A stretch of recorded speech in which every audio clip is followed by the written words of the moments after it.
요산 수치가 높으면 모두 통풍일까요? 나 통풍약 먹고 있는데 안 아파. 근데 통풍약 계속 먹어야 할까? 이런 궁금증 가지고 있으신 분들에게 영상을 바칩니다. 안녕하세요. 여진약사입니다. 오늘은 통풍에 대해서 알아볼 건데요. 통풍은 40, 50대 분들이 많이 걸리는 질병이에요. 그런데 요즘에는 식습관의 변화로 20대 젊은 층에서도 많이 발생하고 있어요. 요산 수치가 7 이상이면 고요산 혈증이라고 부르는데 이 요산 수치가 높다고 해서 다 통풍인 것은 아니에요. 관절의 윤활에 검사를 했을 때 결절이 있는지 그리고 피부 발적이 있는지 통증이 있는지 이런 것들을 종합적으로 판단을 해서 통풍이라고 진단을 하게 됩니다. 통풍은 이제 요산이 관절 내에 축적돼서 생기는 질병인데요. 이런 요산은 퓨린에서부터 유래가 됩니다. 퓨린은 우리 몸의 DNA나 RNA를 구성하는 성분이기도 하고 음식에서도 섭취되기도 하는데요. 이런 퓨린이 요산으로 대사가 되고 요산이 요소로 바뀌게 돼서 이 요소는 신장에서 소변으로 배출되게 됩니다. 그런데 어떠한 이유로 이러한 요산이 정상적으로 대사되지 못하고 관절 내에 축적되면 통풍이 되게 됩니다.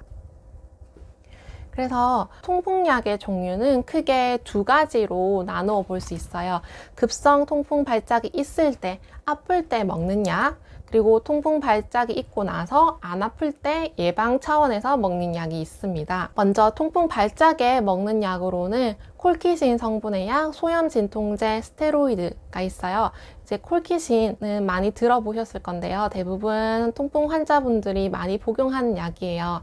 그래서 통풍 발작이 일어났을 때 콜키신 0.6ml 한 알 또는 두 알을 복용을 하고요. 이렇게 약을 복용하게 되면 하루 이틀 내에 통증이 사라지게 됩니다. 그리고 이 약을 한 알, 두 알 복용을 했는데 계속 아프다. 그러면 1시간 이내로 0.6ml를 추가해서 드실 수가 있어요.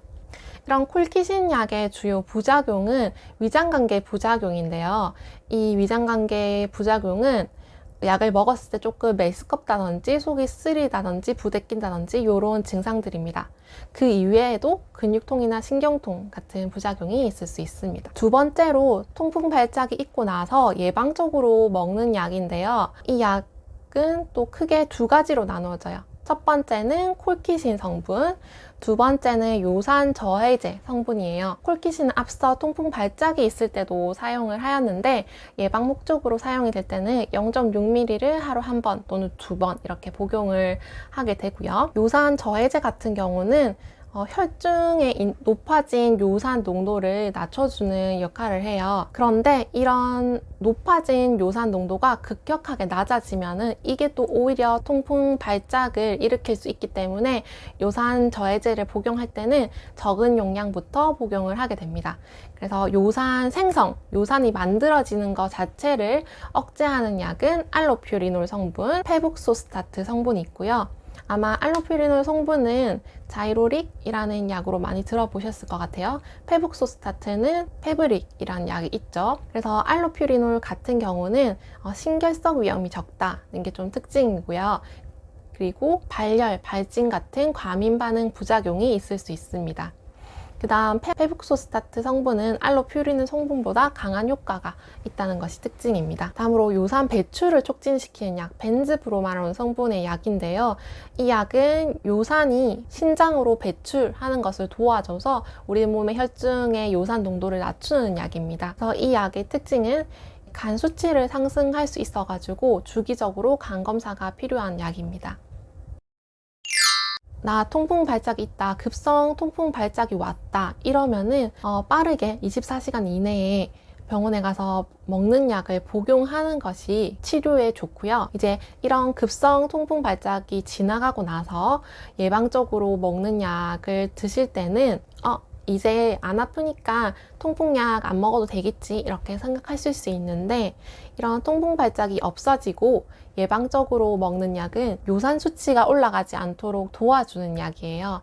그렇기 때문에 안 아프니까 당장 안 먹어도 괜찮아 보이지만 또 요산 수치가 증가해서 통풍 발작을 일으킬 수 있기 때문에 통풍약 안 아프시더라도 처방대로 복용하시는 게 좋습니다.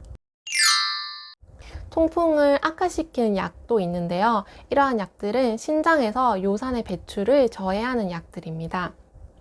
이뇨제나 사이클로스프린 같은 면역 억제제, 그리고 니코틴상 성분의 고지혈증 약이 있는데요.